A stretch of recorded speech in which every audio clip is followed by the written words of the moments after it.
Margie here. What are the critical things you need to know and do when you have a diagnosis of osteoporosis? Well, that's what we're going to focus on today with our very special guest, Dr. Lani Simpson. And Dr. Lani is a chiropractor who specializes in osteoporosis and is also a certified clinical densitometrist. She's the author of the best-selling book, Dr. Lani's No-Nonsense Bone Health Guide and Dr. Lani's No-Nonsense Sun Health Guide. She was the founder of the Menopause and PMS Center and the Osteoporosis Center in Oakland, California in 1994. She teaches a weekly masterclass on everything bone for healthcare providers and educated lay people. She also has been teaching CE courses for over 12 years on menopause, PMS, and osteoporosis. And very exciting that Dr. Lani is offering her first osteoporosis training course for healthcare providers that starts in just a few weeks.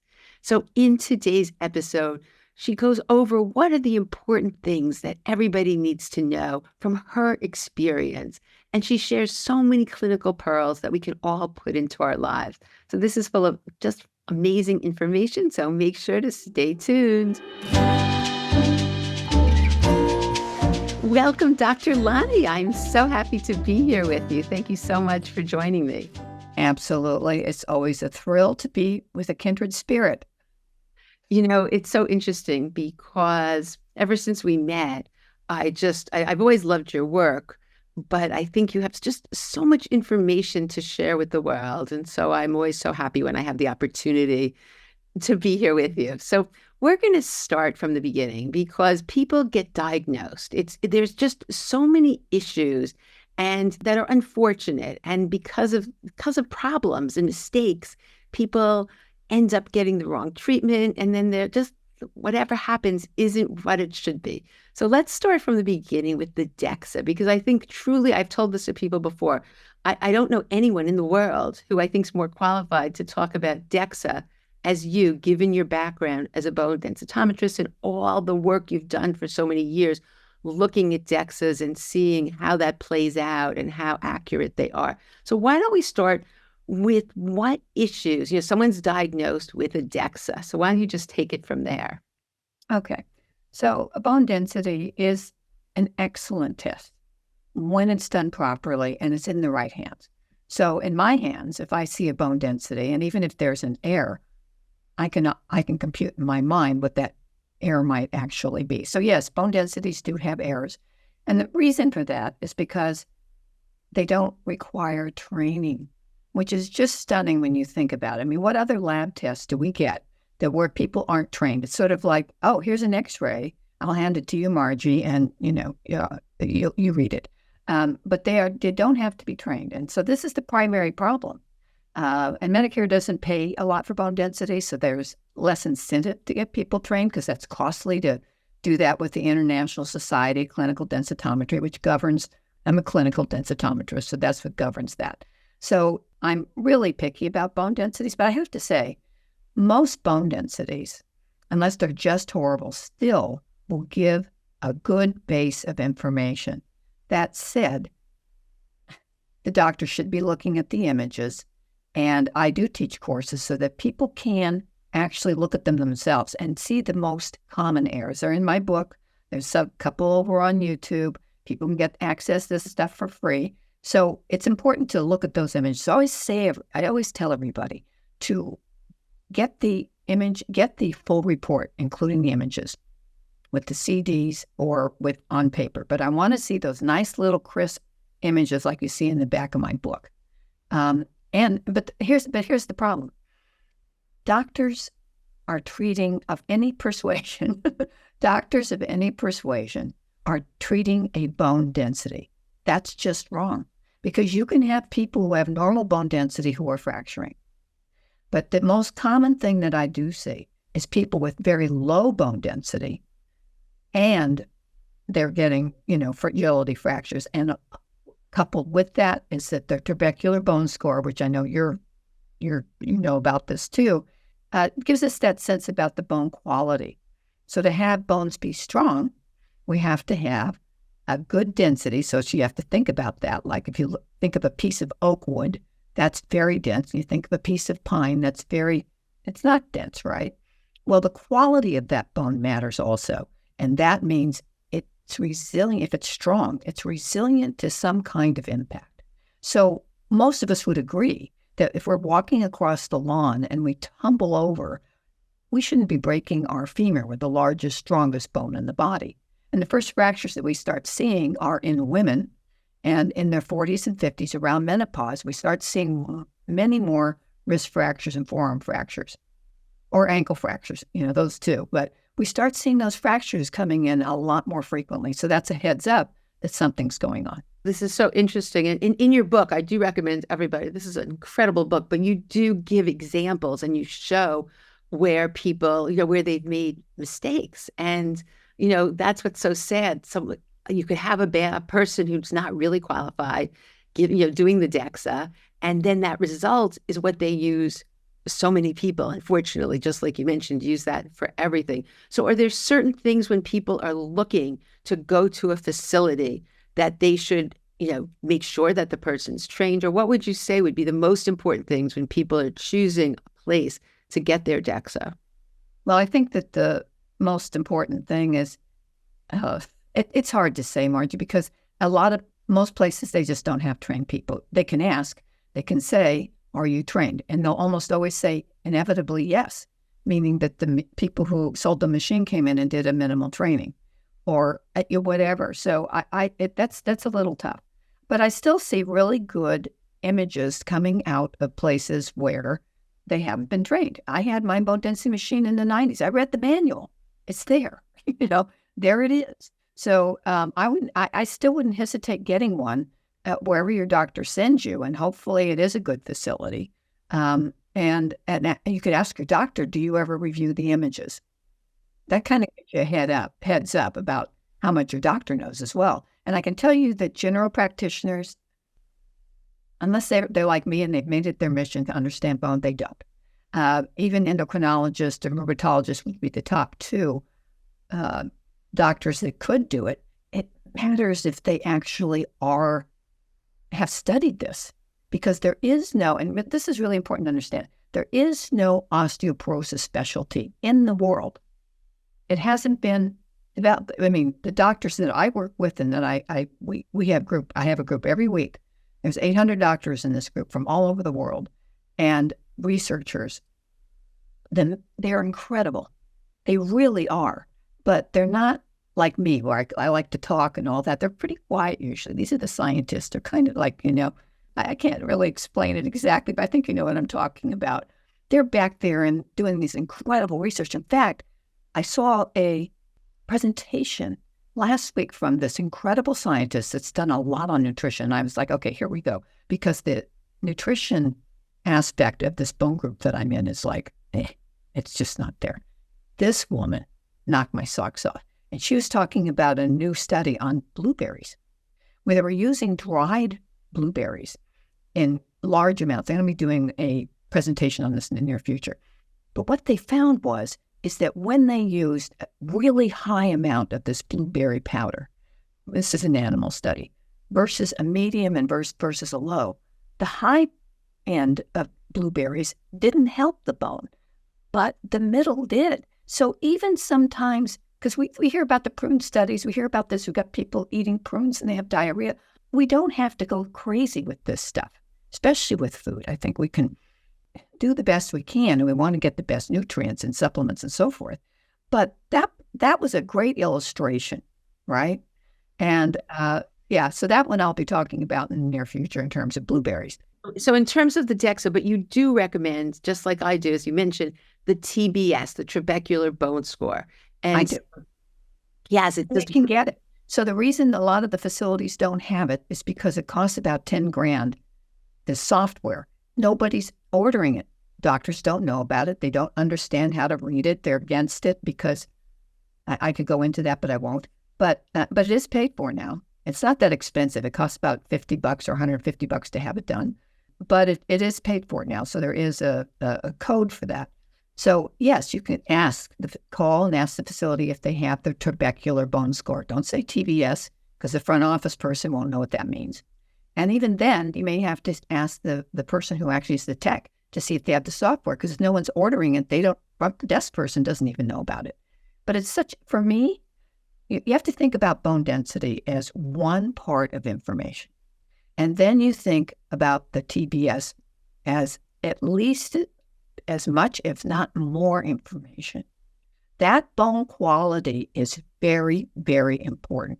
So keep in mind that I have people who have normal bone density who are fracturing easily. That's because their bone quality is not good. A lot of that's genetics. It can be a lot of other things.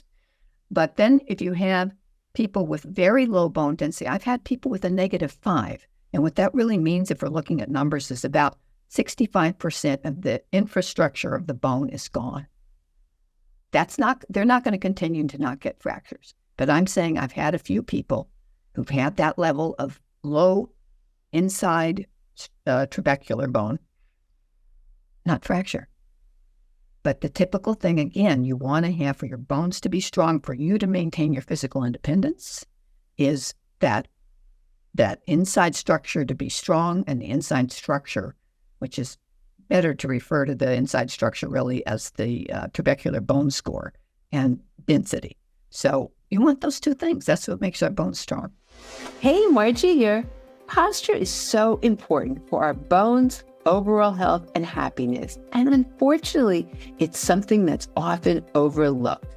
As a physical therapist for over 40 years, I've seen that when people do certain daily posture exercises, it's a game changer. So I created 7 short videos that demonstrate the exercises I have found most effective. And you can access these free videos by going to tiny URL, so tinyurl.com/mybetterposture, or just click the link in the show notes. And then you can start incorporating these easy exercises into your life, and before you know it, you'll start seeing improvements in your posture. So now let's get back to the show. So Dr. Lani, how do you use the TBS then when you're in your decision-making on how you're going to treat that person? Well, it's a big chunk for me in understanding what their bone quality is, that inside structure, again, whether or not it has resilience to impact. Okay. And there is a strong genetic base for this, by the way. However, I also want to bring up, and I'll talk about this in a minute, historic osteoporosis, which is a term I've coined. But the point is, with the Trabecular Bone Score, it's going to really give me information. Like, say, for instance, somebody has a -2.5, okay? But their bone quality is really good. And they're past menopause. Do they need any medications? They're not fractured? No. But what if we have somebody who has a -2? Because we're always talking about T-scores, right? Which we shouldn't be. But anyway, I'm doing it because that's what people hear. Let's say somebody has a -2, but they have fractured their tibia. They have fractured their femur. They have fractured their shoulder, whatever. And they say to me, wait, I'm an athlete. Well, I'm an athlete. I have been all my life. I haven't fractured any bones. I'm 75. So I lucked out. My bone quality has still been pretty darn good. But at 75, I know that's not going to last. So at this point in my life, I am considering doing something, taking a medication, because I think the benefits outweigh the risks. So yeah, TBS is very important. And just because I mentioned historic osteoporosis, I want to go there just for a second.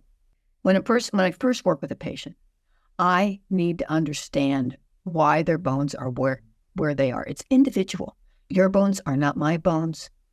We're all individual, which why it never makes sense to just tell everyone to take Fosamax. That's ridiculous, right? So my bones are not your bones. So I need to understand, your bones need to make sense to me. So if you say to me, because I'm big on history, I say to you, how well did you eat in your teens? Because guess what? That's when we're building our peak bone mass. By the time we're 30, we have developed our peak bone mass. And every decade after that, it's more difficult to build up. Can you? Yes. But can everybody? Is everyone going to get in the gym and lift heavy weights? No. So we have to think it through. It's an individual thing. So is the osteoporosis historic? Some of mine is, and that's because when I was a teenager, I smoked. I didn't eat well. I didn't build up a good bank account. My bones should be terrible. But I lucked out. And we all know those stories, which we have to be careful about, of somebody who could smoke for 30 years, 3 packs a day, and they live to 100. I mean, not everybody's going to do that. Not everybody's going to be able to do that and survive. And it's the same thing with bone. So I want to understand their history. I want to understand their family history. Just because your mother broke a hip falling down 5 flights of stairs doesn't mean you're going to break a hip. You want to gather, you're gathering information. So we get the bone density, I want to understand that. If we can get the trabecular bone score far out, that's great. But if someone says to me, so how do I determine if I can't get a trabecular bone score, what that bone quality is? On some people, it's kind of glaring. Some people will say to me, well, I'm an athlete, go back to the athlete thing, and I fall a lot. I haven't broken a bone. See, so there's things that give me clues as to whether or not, and when people say to me, they're 60 years old, I have never broken a bone, I'm kind of guessing their bone quality is probably pretty good. See what I'm saying? So there's ways we can kind of try to sort some of that out. Yeah, absolutely. And it's so important because so often, unfortunately, they'll look at the DEXA and, okay, you have criteria, medication, vitamin D, calcium, exercise out the door. So I think this is so important. So in terms of your next critical piece to it, I know, just like you're saying, that we can't just look at that value. We have to look at history, and we have to look at what's, I know you're very, very big on underlying root causes, but let's talk about the bone markers, because I know you feel that's a critical piece in evaluation. So you want to share why, your feelings on that? Yeah. I mean, we could do a whole 5 hours on it, but it's so important. Bone turnover markers, there's many of them. There's the NTX, there's the CTX, C-telepeptide, and the procollagen type 1. There's a bunch of them. I'll tell you the 2 that I typically use, and then I might add on depending on the case. So the top 2 are the CTX, the C-telepeptide. I don't bother with the NTX anymore. Most doctors do still use it. It's just not as good, especially the urine is most accurate, but it's really not, because they can't catch the urine, or there's not enough hours in between, blah, blah, blah. Don't use it. So, but the CTX is good. However, how you do the test matters. So you have to stop. A lot of people take biotin supplements. You have to stop a biotin supplement because biotin is in a lot of test kits. It influences, get this, you would think this would be common knowledge, but it influences the parathyroid tests. It influences thyroid tests. So that you need to be off of it for a good 3 to 5 days. What comes in a multiple vitamin, that's typically not enough to throw the test off. But biotin, got to be off of. And because the CTX is diurnal, it needs to be done in the morning. We used to say by 10 o'clock. Now, most of us in the field are saying, 9 o'clock, we really would like to have it, but you've got to be consistent when you go back in again. So CTX gives us information about osteoclasts, those bone cells to chew up bone, and how active they are. Okay. So the CTX is going to, if it's on the high end of normal, it's not good. I don't even like it probably in the middle. I like to see it around 300. If it's 400, I know that there's a drip going on, maybe like 1 or 2% a year. If it's 1,000, it's a lot more than that. And I have those people. Now, the P1NP is procollagen type 1, and that is looking at the protein peptides, like, again, inside the bone, and it's looking at osteoblastic activity. So you would think if that's high, that would be a good thing, right? No, it's not. It's not a good thing unless you're taking an anabolic medication.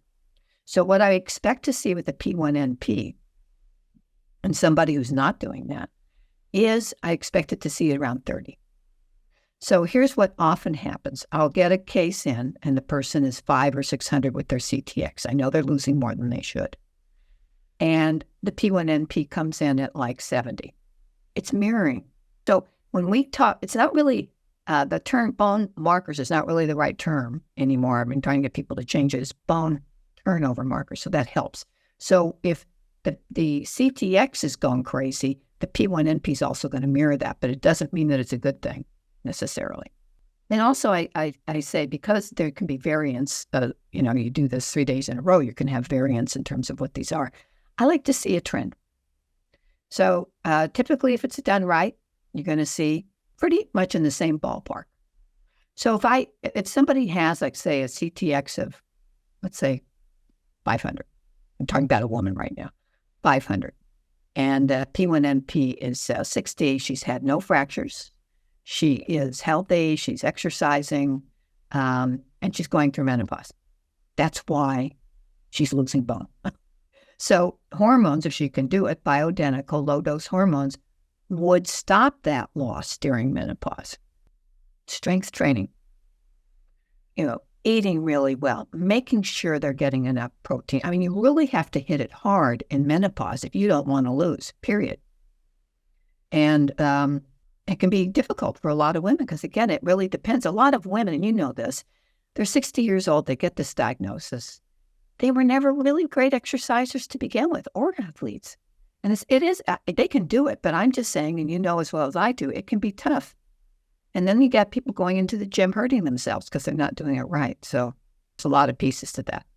So I guess to sum this part up about it, that it's something so important. And what I've seen a lot, Dr. Lani, is that the doctors who don't know, I mean, this is the big piece. And this is why I'm so excited. We'll talk about this after your course, to really educate as many people as possible. Because a lot of doctors are like, oh, it's not an accurate test. Well, the reason it's not accurate is because they did it different times of the day. So I think I know. It's crazy. follow the rules, it's very accurate and gives so much information that I just think it's something everybody needs to talk to their physician about. And again, it's not that expensive of a test as well. And, for what it's giving you and how you can figure out the treatment from it. Am I right with that? Yeah, and people can get it done on their own if they can afford it. I know this is a hassle, but they can get it from Life Extension. Life Extension often has sales on it, so the two together would be about $150. So a lot of people can't afford that, but I'm just saying, if you walk into Quest, you're going to be paying $300 for those two tests. So yeah, I think it's super important. And here's a good analogy: if I do my blood pressure right now, take my blood pressure, and then I do it 10 minutes from now, it's going to be really different. So should I never take my blood pressure? I mean, it's just an ignorant thing to say. So if they did it correctly, at the right time, and I'm glad you brought that up again, that's so critical. And let's say it was, again, that CTX is 500 and the P1NP is 70. If I do it again in a month or two, maybe it'll be 15% different. It doesn't mean that there's gain or loss. It just means that you're in that area.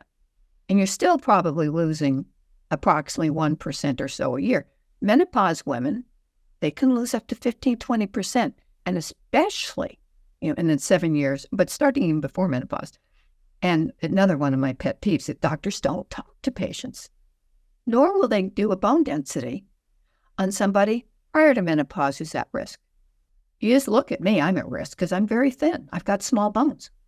So yes, and that's another thing you hear, and I'll just bring it up briefly, but small bones will come out lower on the bone density because my bones are not an average size.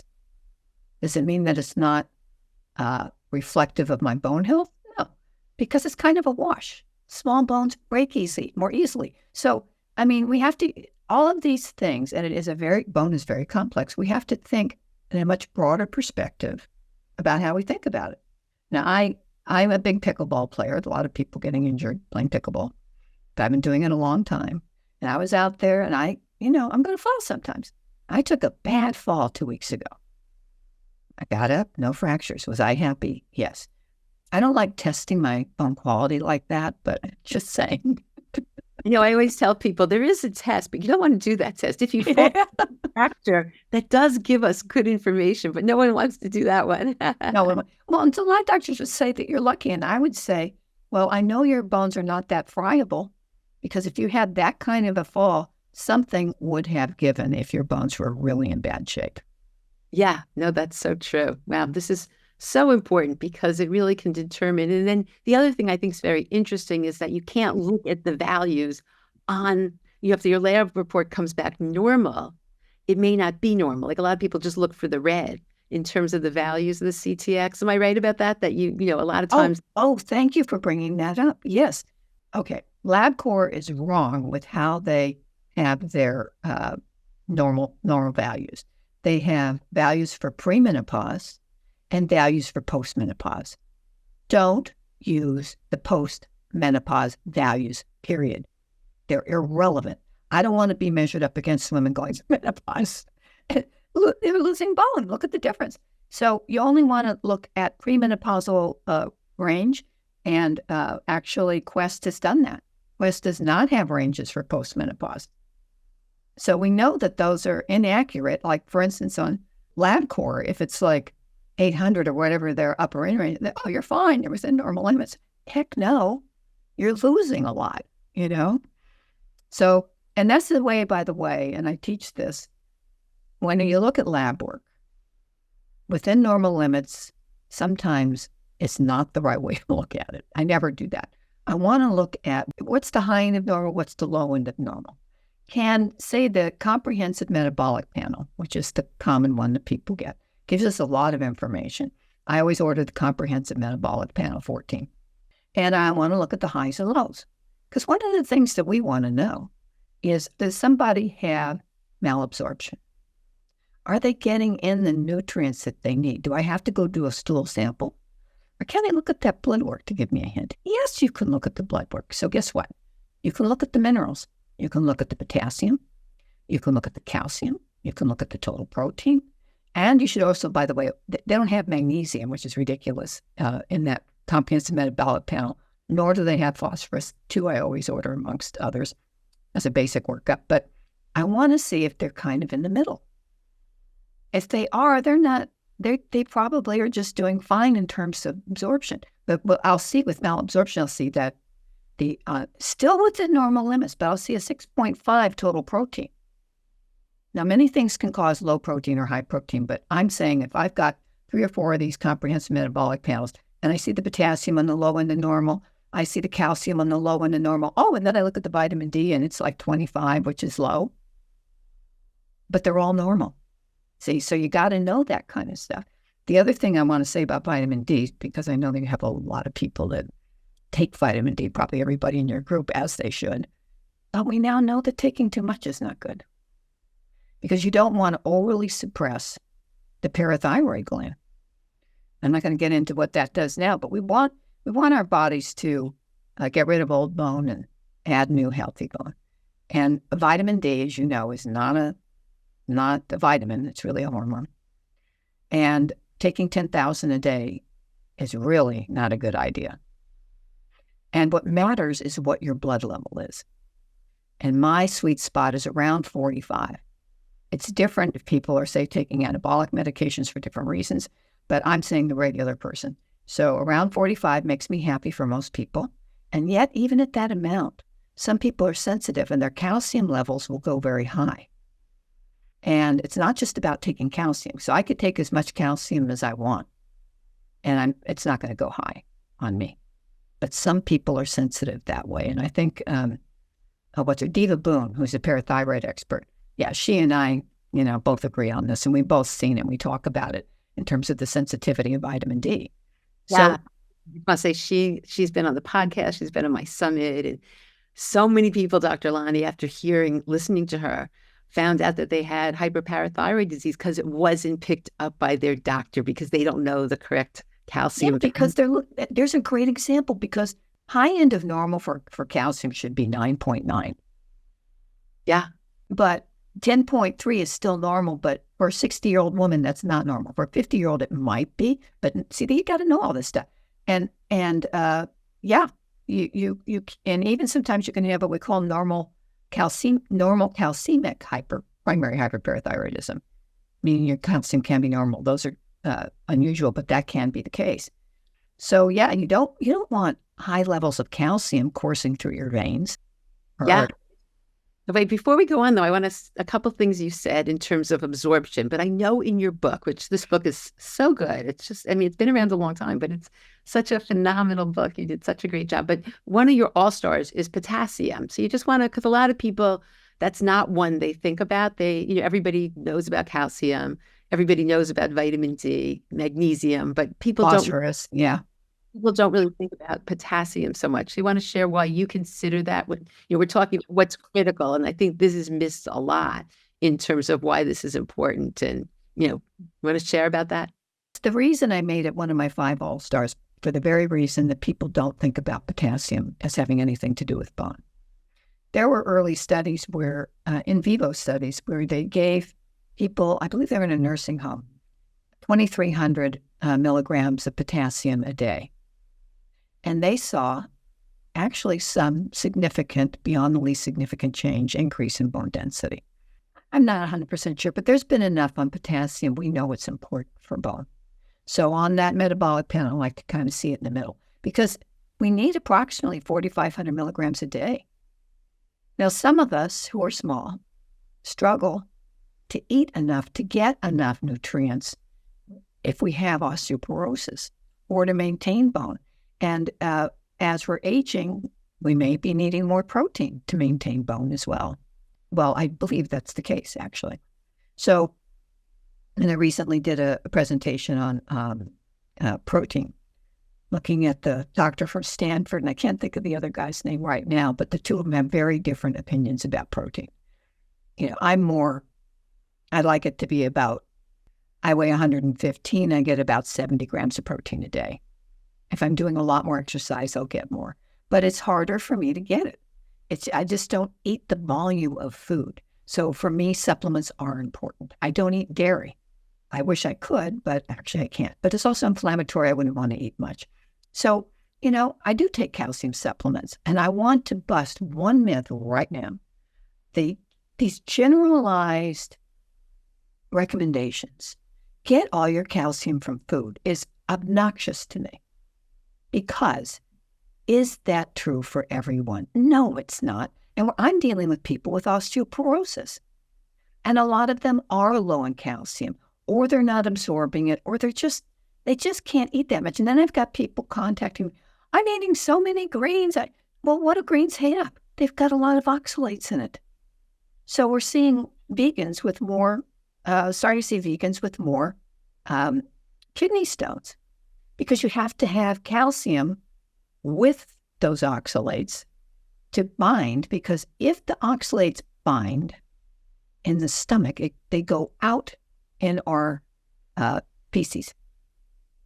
If it doesn't, and you're just eating like spinach all day, it's going to go out into your kidneys, and your risk for those, the number one stone is a calcium oxalate stone.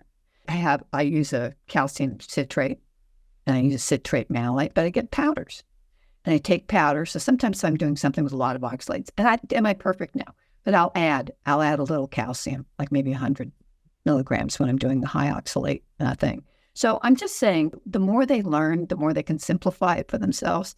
They don't have to be perfect. Tests aren't perfect. It drives everybody crazy, but it's the way it is. And again, think of that analogy about your blood pressure. By the way, I did a whole thing on blood pressure. You are never going to get a correct blood pressure in a doctor's office. Your feet have to be flat. You have to be in a meditative state for 5 minutes. Your arm has to be even with your resting, even with your heart. They're yakking at it's craziness. Because my husband's an OBGYN, and now they have so much criteria in terms of labeling pregnancy, and the blood pressure really, really matters. Like the whole care will be because of this. So they have a whole protocol now where they're just getting people relaxed, because they could have some type of label that's going to make that's going to really change the criteria for them just because of the blood pressure. So it's a huge problem. He sees this every day as a huge problem. Yeah, it is a huge problem. And the other thing that's ignored, which I talk a lot about, low blood pressure or low end of normal. And there's lots we can do about it. Like, number one thing, if you want to do this for your bones and for your overall health, hydrate. And sipping throughout the day rather than gulping a glass down 3 times a day, or 4 times a day, or 5. It's kind of like if you want to keep your tissues really hydrated, it's kind of like throughout the day, which is what I do. I'm sipping all the time. Yeah, me too. I have water all the time. I bring it in the car. I bring it everywhere. Oh, yeah, me too. Yeah, no, it's so good. Okay, so we want to get the critical things for people. So in terms of, so yes, absolutely with the calcium. Do you have a certain calcium supplement you like and you don't like? Do you have anything you want to Well, share? I use, I don't get crazy about this. You hear everyone, oh my God, this is that. This. Okay. So calcium citrate's great. And in the Now company, NOW, I get the powder. I use pure encapsulations, the citrate malate. So I have, those are capsules. The main thing you never want to do with calcium is get it in tablet form in any kind of, unless it really dissolves really fast. I recommend using capsules.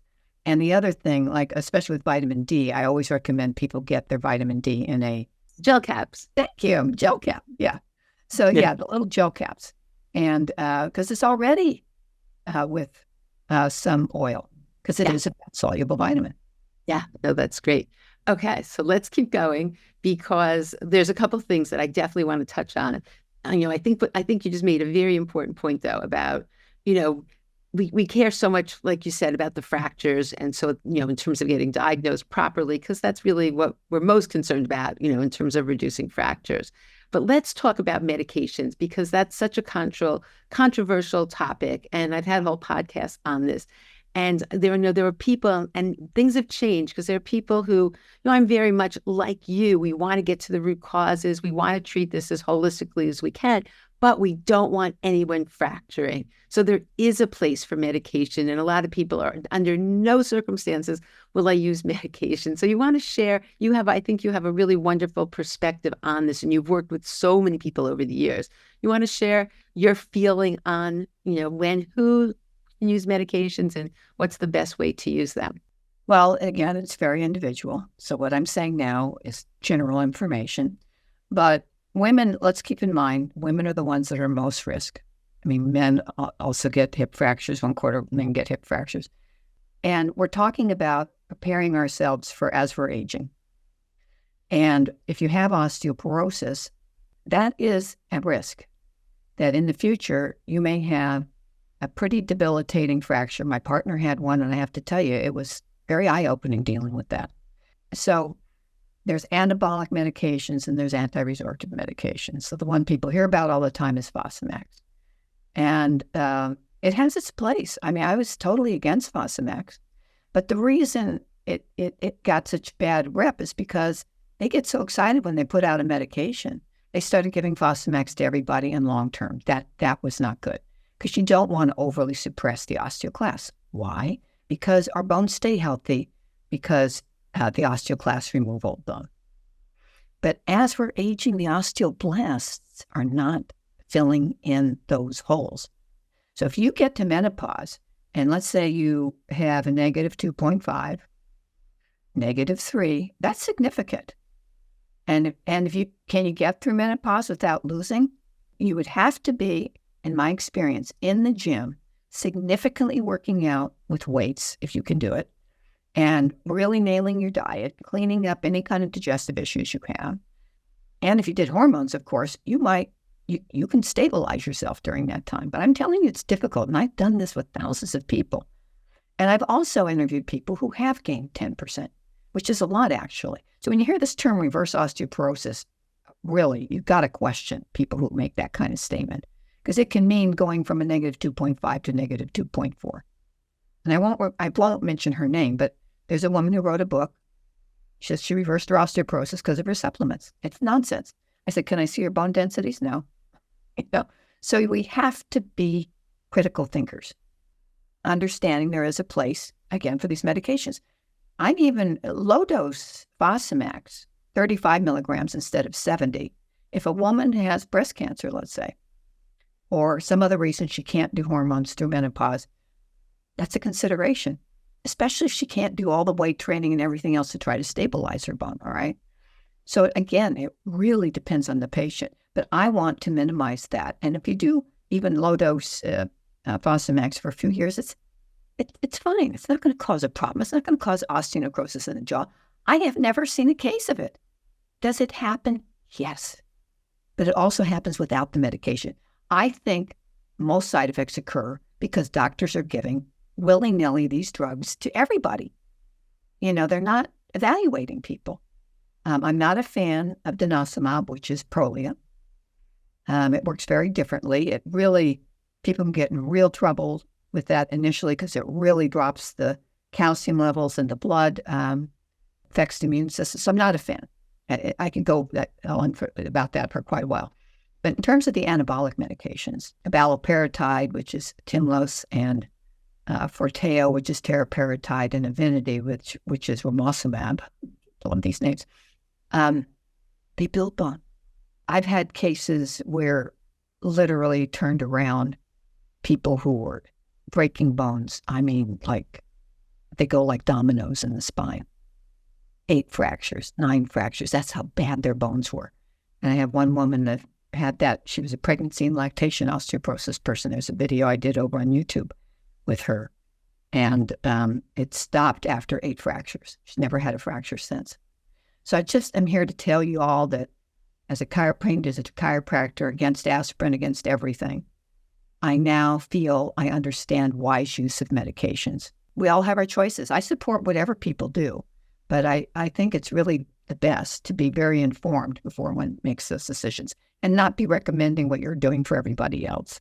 Because it's just, like someone came in my group the other day and talked about how good she feels. She's at the gym. She has a trainer. She's really doing like the Onera program, and the Australian deadlifts and all that. I can tell you, I've had people fracture bones doing deadlifts.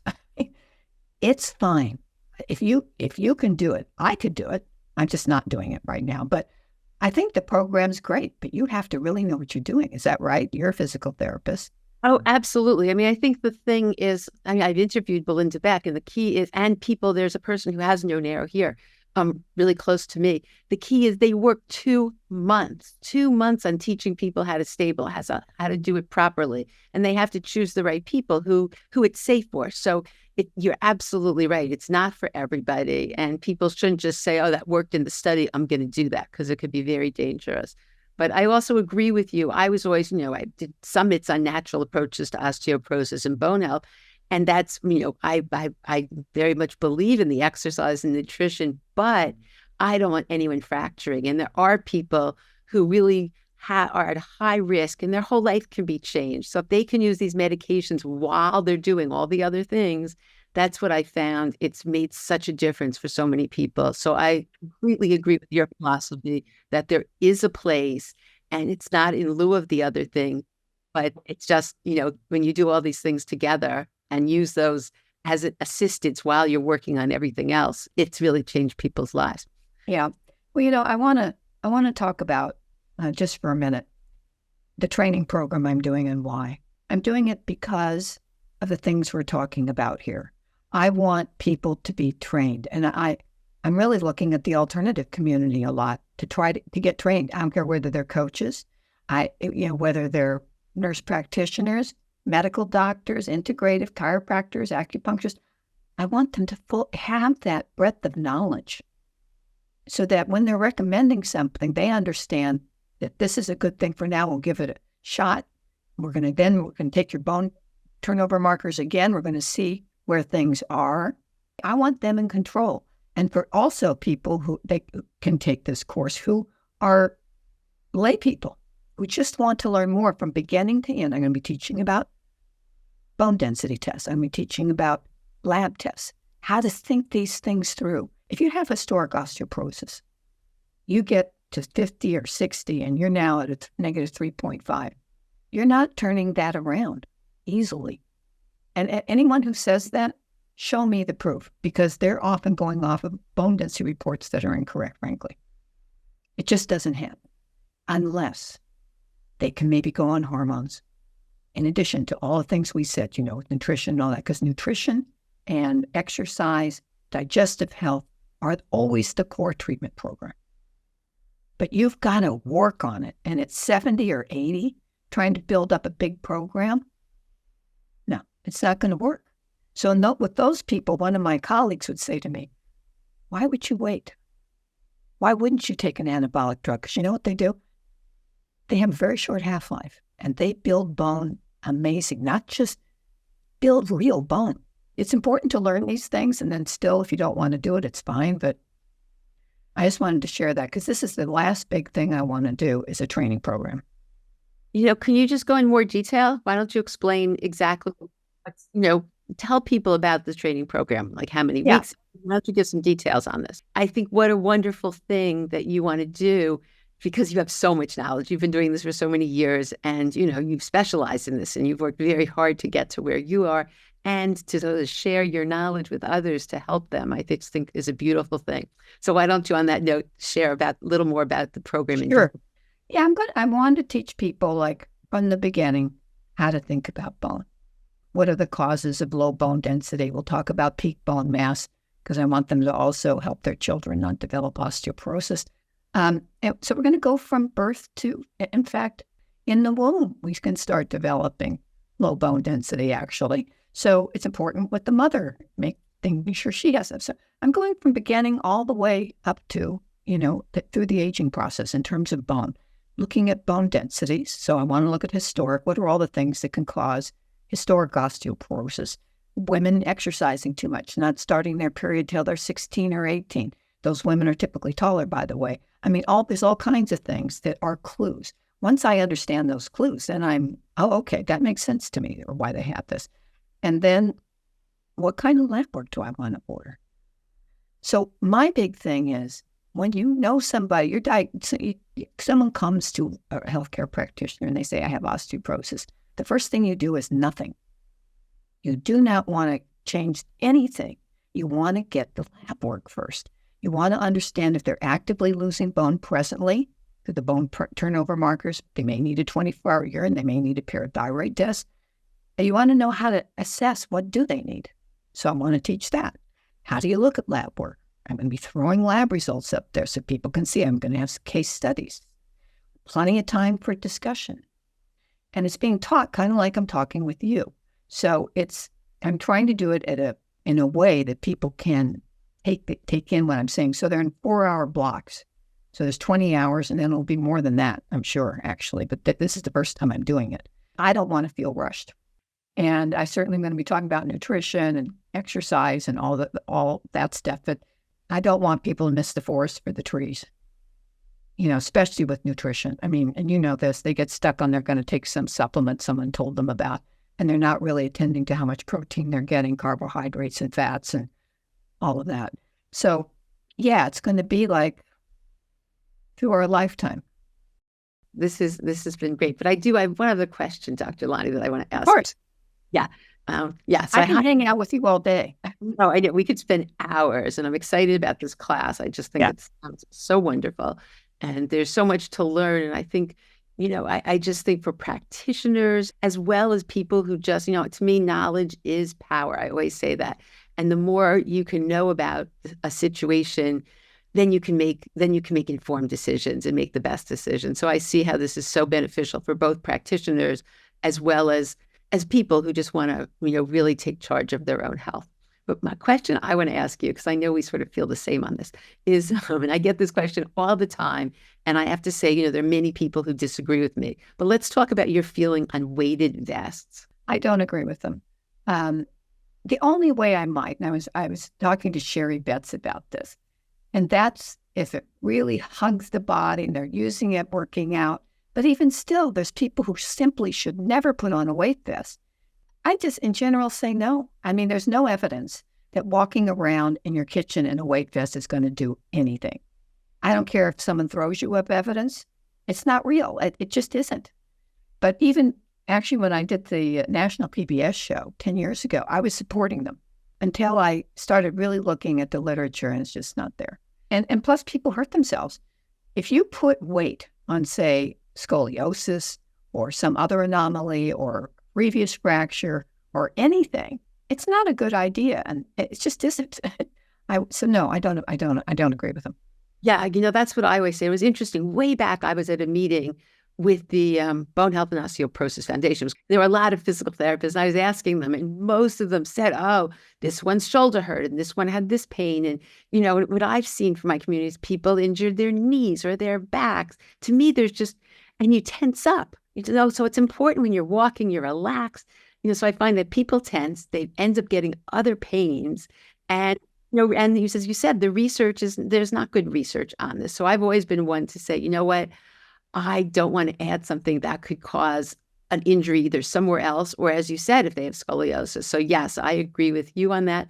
But people do ask me that because it's all over. And there are people who I like who And recommend it. people want a quick fix.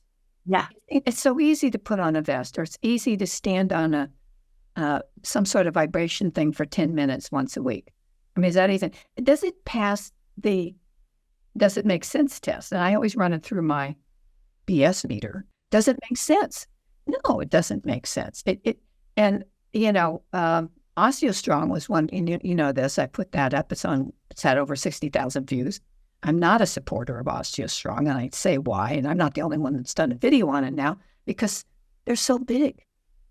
And people told me, they said to me, don't put that up, they will sue you.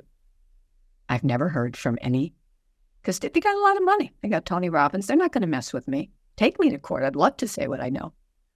Yeah. Yeah. Oh, well, Dr. Lani, we could go on. And you just are such a wealth of information. And I so appreciate you sharing with all of us. And I'm really excited. I highly recommend this class. I just can't wait to see what happens, because there's so much amazing information for all of us to learn. And it's, again, thank you, because putting together a class is not easy. I can only imagine how long this took you. And, to do that because you want to leave a legacy, so that all the effort, because there are, as you said, there aren't many people who specialize in osteoporosis. There really aren't, in terms of also from the perspective that you do, root cause and adding nutrition and diet and all the pieces of the puzzle. That's what I've seen when people do, they get better and they stay better and they end up, really enhancing their lives in so many ways, because all these habits are good for everything else besides the bones. But that's how you practice. And I think that's just so incredible that you're sharing this and that you've worked really hard to create this. So very excited about it, and sharing the work what you talked about today, because each one of these pieces can really change lives.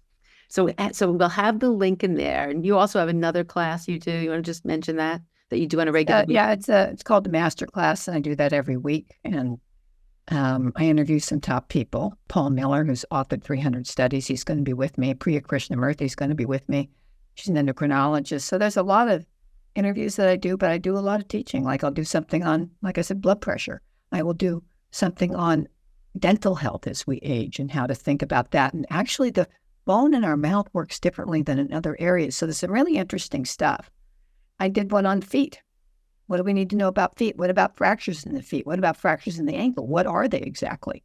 How do we have to think about fractures in the fibula? Because when people talk about fractures in the ankle, they're talking about a fibula fracture. Is it a big deal or is it nothing? So every week I do really, I think, very good stuff to live by. Yeah, no, it's wonderful. So you want to just tell everyone your website where they can find all this information? Yeah. It's Lani, Lani, Simpson, Simpson.com. Well, great. Well, thank you so much. It's always a pleasure, Dr. Lani, and good luck with everything you're doing. I know wonderful things will, and lives will be changed from this course. So thank you so much for being here with me. Thank you, Margie. Wow, Dr. Lani's truly a wealth of information, and I hope you enjoyed my interview and have some good takeaways that you can put into your life. I'm very excited about her course, and all the links to that, as well as her other programs, will be in the show notes. So thank you so much for tuning in, and I look forward to seeing you on the next episode.